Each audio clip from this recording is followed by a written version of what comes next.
The Renault name is leaving Formula One once again, to be replaced by Alpine. But what's gone wrong to mean that Renault's changing its name in the sport?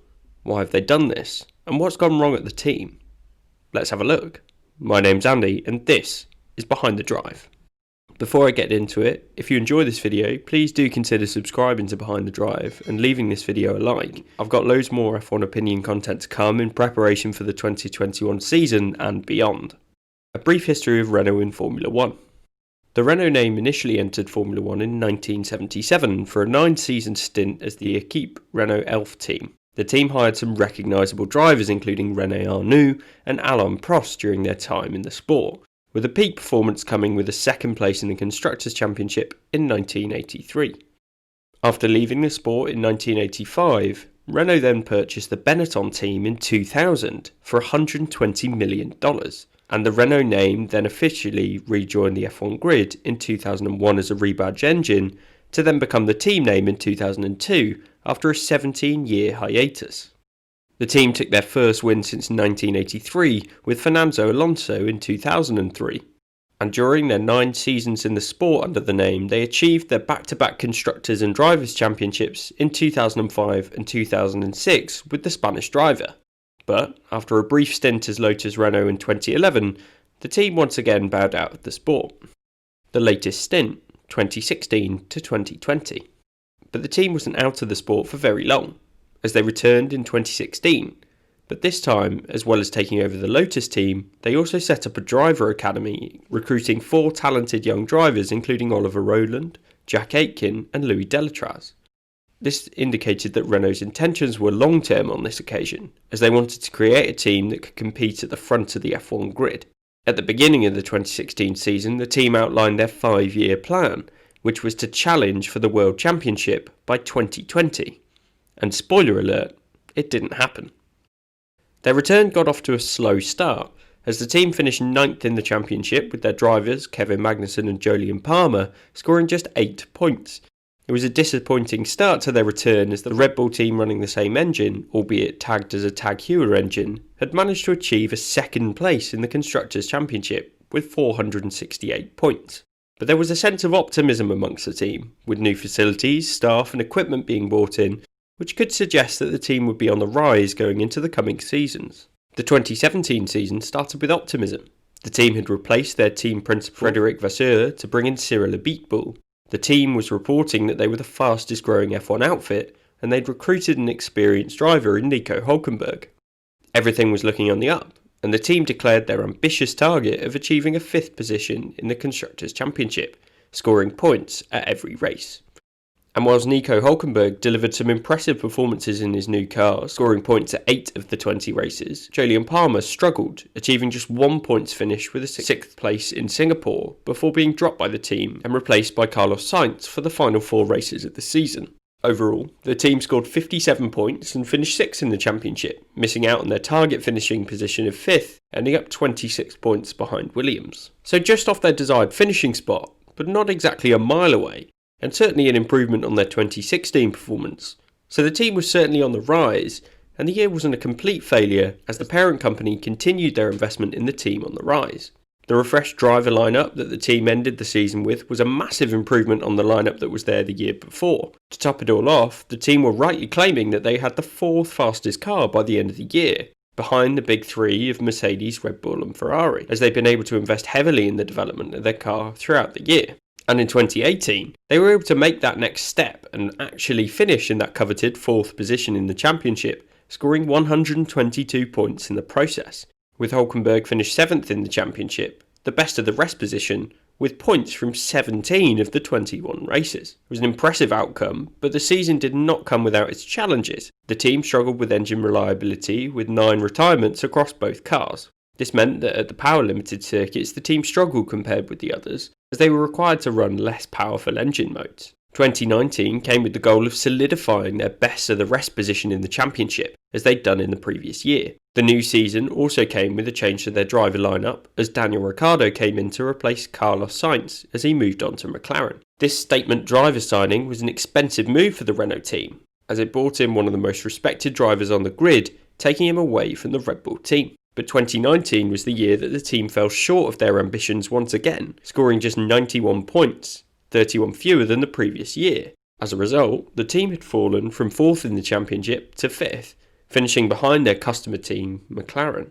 The team's reliability was a challenge once again, but they also fell behind their competitors from an aerodynamics perspective, with the team announcing changes to their chassis technical director and brought in experienced aerodynamicists in preparation for the then 2021 regulation changes. And then we move on to 2020, a year in which the grid was jumbled with Ferrari dropping down the order after the regulation clarification during the off-season. This meant that the best of the rest spot became 3rd in the championship, and more points were up for grabs in the midfield. The team, once again, had a fresh driver lineup, with Esteban Ocon coming in to replace Nico Hülkenberg. The team finished 5th in the championship once again, but there were definitely successes in the shortened season. The team took home 3 podium finishes, with 3rd place for Ricciardo at the Nürburgring in Imola, and a 2nd place finish at the Sakir Grand Prix for Esteban Ocon. They also achieved almost double the points of the previous year, with 181 in 4 fewer races. So not exactly too bad, and with 3 podiums, it was certainly an improved season. But what went wrong for Renault?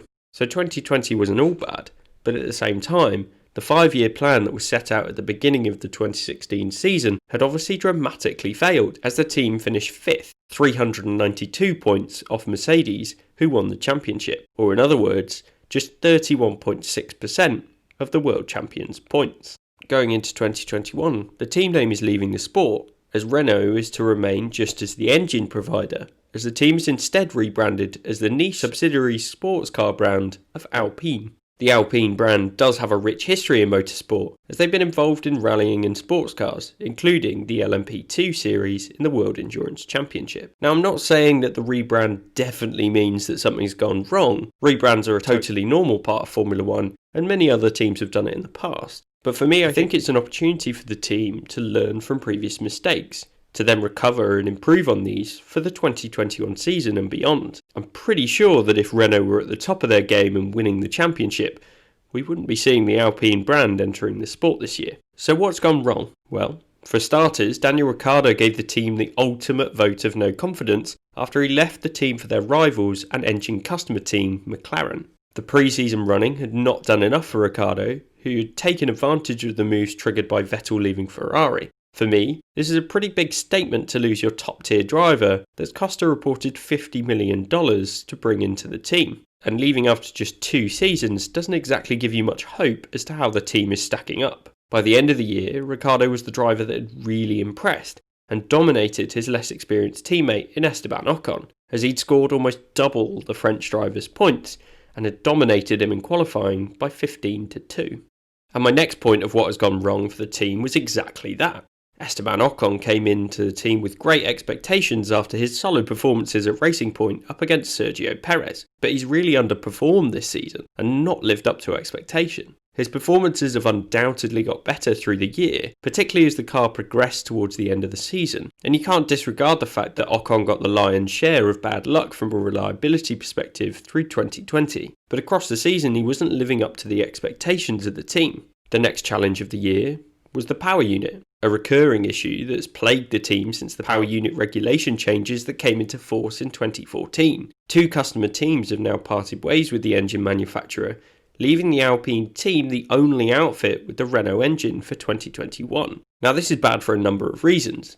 For a start, clearly other engine manufacturers are offering more performance and reliability than they are, but also the other engine manufacturers have more cars on track, with Mercedes having 8 cars, Ferrari having 6 and Honda having 4 cars, which gives the engineers more performance and reliability data that aids in the development of the engine. Not only this, but all the customer teams are also paying for the privilege, which is financially supporting the engine development. So it seems to have gone from bad to worse for the Renault power unit. Finally, it has to be the speed to which the team understood their 2020 car. The slow start to the year meant that they were always playing catch-up in the battle for 3rd in the Constructors' Championship behind Racing Point and McLaren, and it was always going to be difficult at the best of times. Their resurgence once the season got towards the lower downforce tracks didn't come soon enough in a tightly packed calendar that meant developing the car mid-season was always going to be a challenge.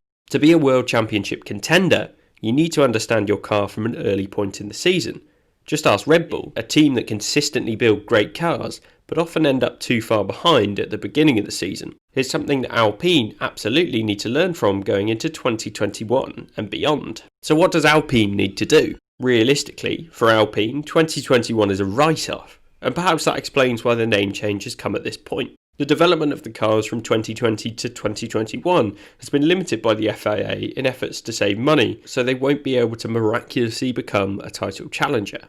But 2022 presents an opportunity for the team, as the aerodynamic regulations change and the cost cap creates more of a level playing field. Then of course, you have Fernando Alonso rejoining the team for the third time in his career, back at the team where he won both of his world championships. He will undoubtedly be quick, and he'll need to hit the ground running if Alpine have any chance for next year, and then he'll need to get up to speed with the regulations for 2022 and have his fingers crossed that the outfit gets the regulations right for that season.